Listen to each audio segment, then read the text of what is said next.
नमस्कार पेरेंट्स, आज हम बात करेंगे कि ऑटिज्म के बच्चों में एक होते हैं सेंसरी इश्यूज और एक होता है बिहेवियरल इश्यूज। और बहुत बार पेरेंट्स ये नहीं समझ पाते कि सेंसरी इशू क्या है और बिहेवियरल कंसर्न क्या है ना।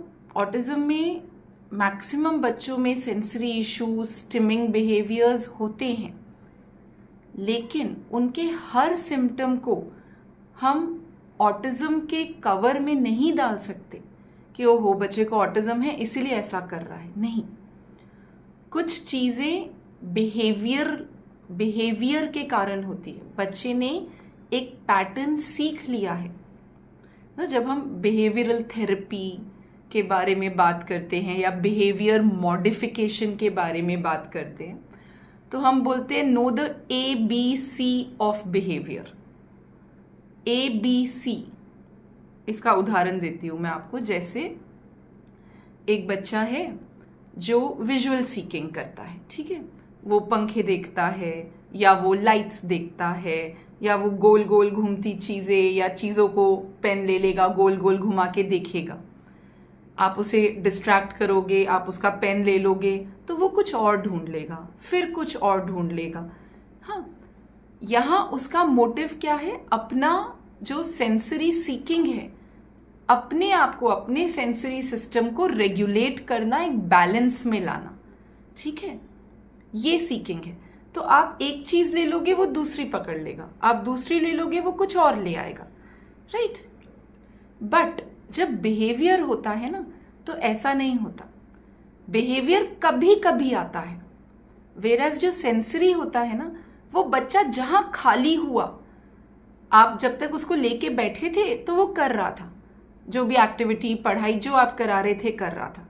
बट जहां आप 2 सेकंड के लिए भी आपने इस बच्चे को छोड़ के दूसरे बच्चे को देखा, उसने तुरंत पंखा देखना शुरू कर दिया। जहां उसको थोड़ा भी गैप मिला उसने अपना सीकिंग शुरू कर दिया। ये सेंसरी है कि बच्चे को थोड़ा भी हम खाली छोड़ते हैं तो वो स्टिम करने लगता है। या कभी कभी हम एक्टिविटी करा रहे हैं लेकिन सडनली बच्चा जोर से कर भी रहा है, मन से कर रहा है, लेकिन सडनली जोर से चिल्ला देगा, अपना ऑडिटरी नीड फुलफिल करेगा, शांत हो जाएगा, एक्टिविटी कंटिन्यू कर लेगा। ये स्टिमिंग है, सेंसरी कंसर्न है, ठीक है। फिर कभी क्या होता है कि बच्चे को नहीं करना ही नहीं है, आप एक्टिविटी आपने करवाना चाहा, नहीं करना है, तो बच्चे ने एक टैंट्रम थ्रो किया। वो, आप उसको बोले चलो आओ बैठते हैं, तो वो लेट गया और ऐसा लेटा कि उसने अपनी पूरी बॉडी टोन बिल्कुल ढीली कर दी, बिल्कुल लूज कर दिया अपना बॉडी। तो आप उठाने की भी कोशिश कर रहे हैं बट आप उठा ही नहीं पा रहे क्योंकि इतना लूज टोन है। आपने कहा अच्छा चलो नहीं कर रहा, आप हट गए वहां से, थोड़ी दूर चले गए, आपने छोड़ दी एक्टिविटी। आप देखेंगे 1-2 मिनट के बाद बच्चा उठ के बैठ गया और जो उसको करना था, स्टिम करना था या जो भी करना था वो कर रहा है, ठीक है। तो इसमें एंटीसीडेंट, मतलब ये बिहेवियर के पहले क्या हुआ? बिहेवियर के पहले ये हुआ कि आप चाहते थे कि वो बैठ के वो कर ले और उसको नहीं करना था, तो ये एंटीसीडेंट था। मतलब इसके कारण बच्चे ने बिहेवियर दिखाया। क्या बिहेवियर दिखाया? वो लेट गया, ठीक है। उसका कॉन्सिक्वेंस क्या हुआ? वो लेट के उसको क्या मिला? उसको ये मिला कि जैसे ही वो लेटा, आपने कोशिश की पर वो लेटा रहा, अकड़ा रहा, तो आप उसे उठा नहीं पाए, आपने छोड़ दिया। तो उसके लिए तो वो एक पॉजिटिव एंड हुआ ना, पॉजिटिव कॉन्सिक्वेंस हुआ कि चलो ओके। तो उसको समझ आ गया कि अगर कुछ नहीं करना है तो लेट जाओ। अगर मैं लेट जाऊंगा और ढीला अपनी बॉडी छोड़ दूंगा तो माँ थोड़ा ट्राई करेगी, उसके बाद मुझे छोड़ देगी। तो उसको समझ आ गया है कि इस बिहेवियर का जो कॉन्सिक्वेंस है, एंड है, वो मेरे फेवर में है।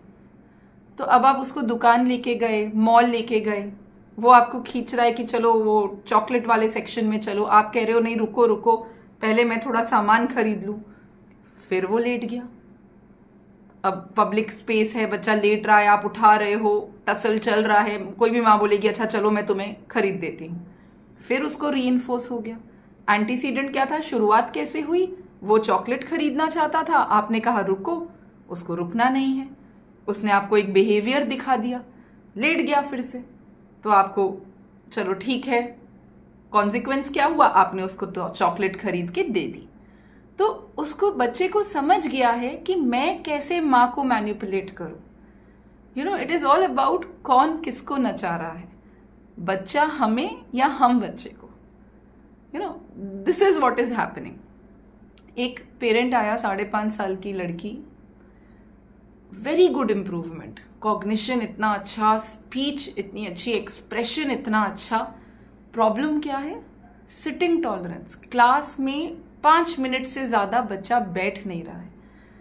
अगर टीचर उसको पकड़ के बैठाए, अपनी गोदी में बैठाए, तो वो 5 मिनट बैठेगी, उसके बाद वो खुद को ऐसे करके बाइट करने की कोशिश करेगी।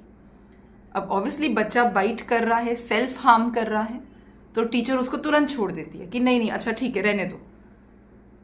तो एंटीसीडेंट क्या है कि बच्चे को बस एक 5-7 मिनट से आगे बैठना नहीं है, वो उठना चाहता है, घूमना चाहता है क्लास में। उसके कारण उसने बिहेवियर क्या पकड़ लिया कि मैं अपना काटूंगा, अपने आप को मैं काटूंगी। ऑब्वियसली कोई भी पेरेंट, कोई भी टीचर बोलेगा कि नहीं नहीं मत काटो, टीचर उसको छोड़ देती है कि ठीक है थोड़ा घूम लो। तो एज अ रिजल्ट ये बार बार हो रहा है। तो बच्चा जो चीज़ें कभी कभी कर रहा है अपने हिसाब से रीइंफोर्समेंट पाने के लिए, रिजल्ट अपने हिसाब से करवाने के लिए, जो वो चाहता है उसको उसी समय पाने के लिए, जब बच्चा एक बिहेवियर करता है तो वो सेंसरी नहीं होता। घर में बच्चे को मोबाइल चाहिए, आप नहीं दे रहे, आप मना कर रहे हो, तो जाके खुद का हेड बैंग कर लेंगे। ठीक है, head banging again self harm है। कुछ बच्चे थोड़े अलग तरीके से करते हैं, वो मतलब सॉफ्ट जगहों पे मारेंगे खुद को। अगर दीवार पे भी मारेंगे तो हाथ रख के मारेंगे, या बेड पे मारेंगे, सोफे पे मारेंगे, कुशन्ड जगह पे मारेंगे। वो बेसिकली चाहते हैं कि आप उन्हें मोबाइल दे दो। जैसे ही आप मोबाइल प्रोवाइड कर दो, वो बिहेवियर रुक जाता है। तो जो चीज़ बच्चा, जो बिहेवियर रुक जाए, जब हम उसको, बच्चे को उसके हिसाब से चीज़ कर दे या उसको जो भी ग्रेटिफिकेशन चाहिए वो दे दे, तो इसका मतलब है कि वो बिहेवियर है, वो सेंसरी नहीं है। और बिहेवियर को मॉडिफाई करना में हमारा मतलब पेरेंट्स का, ट्रेनर्स का, टीचर्स का बहुत इम्पॉर्टेंट रोल है। क्योंकि ना हमारे जो ऑटिज्म के बच्चे होते हैं ना, most of them are average intelligence, या some of them are of course above average, but most of them का इंटेलिजेंस इतना होता है कि वो अपनी ज़रूरतें कंप्लीट करवा सकते हैं। वो बुद्धू बिल्कुल नहीं होते, उन्हें बहुत अच्छे से पता होता है कि मैं अपनी ज़रूरत माँ से, टीचर से कैसे कंप्लीट कराऊं। सो वहाँ पे हमें, we have to make certain changes, we have to, हमें कुछ तरीके अडॉप्ट करने हैं, तब हम उनके बिहेवियर्स मॉडिफाई करेंगे। पहले हम खुद के करेंगे मॉडिफाई, फिर हम बच्चे के बिहेवियर्स मॉडिफाई करेंगे। राइट? सो क्या करना है, what are the behaviour modification techniques, वो मैं नेक्स्ट वीडियो में आपके साथ शेयर करूंगी। But it is very important कि आप समझें कि सेंसरी क्या है, स्टिमिंग क्या है और बिहेवियर क्या है।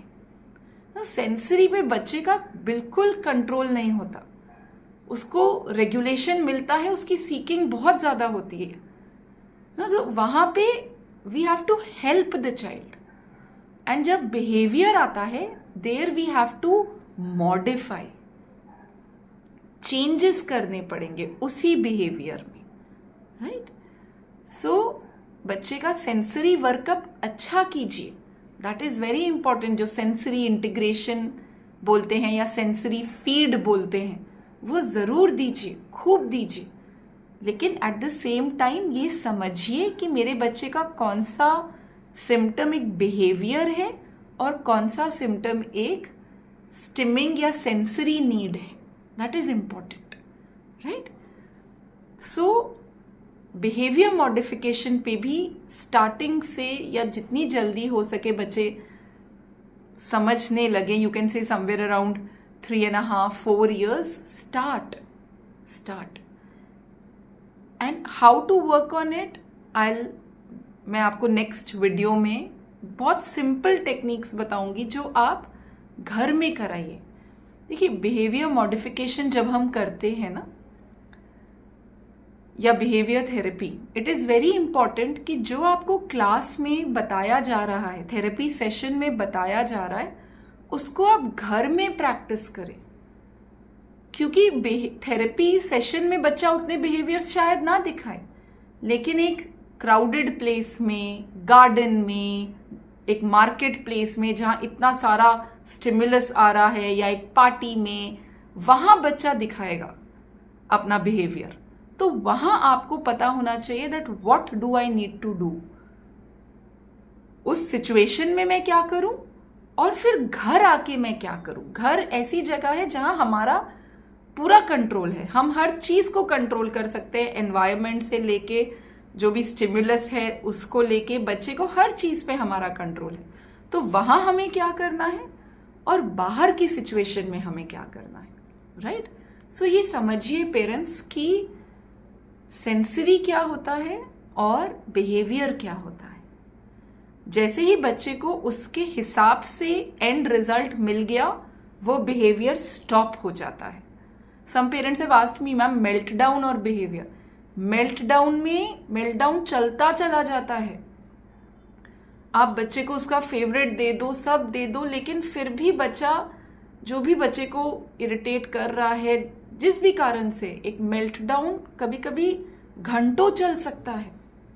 आप बच्चे का सब कुछ प्रोवाइड कर दो, उसकी फेवरेट टॉय, उसका मोबाइल, उसका टीवी, उसको जो जो अच्छा लगता है, उसका मीठा जो पसंद है, आप सब दे दो, तो भी वो मेल्टडाउन कभी कभी चलता ही चला जाता है. बट बिहेवियर में ऐसा नहीं होता. बिहेवियर में जहाँ आपने बच्चे की ज़रूरत पूरी की, वो उसका बिहेवियर बंद हो जाएगा. पेरेंट्स टेल मी, मैम अगर मैं इसको नहीं दूंगी ना तो ये घंटों घंटों रोता रहेगा, अगर मैं इसके हिसाब से नहीं करूंगी तो ये घंटों घंटों मैम इतना जोर जोर से चिल्लाता रहेगा. बट उस पर कहीं तो हमें रोक लगानी है ना. तो थोड़ा परिवर्तन खुद में करना है और फिर बच्चे के ऊपर काम करना है. How, I will explain in the next video, right parents? So first understand, समझिए कि आपका बच्चा एग्जैक्टली क्या कर रहा है, राइट?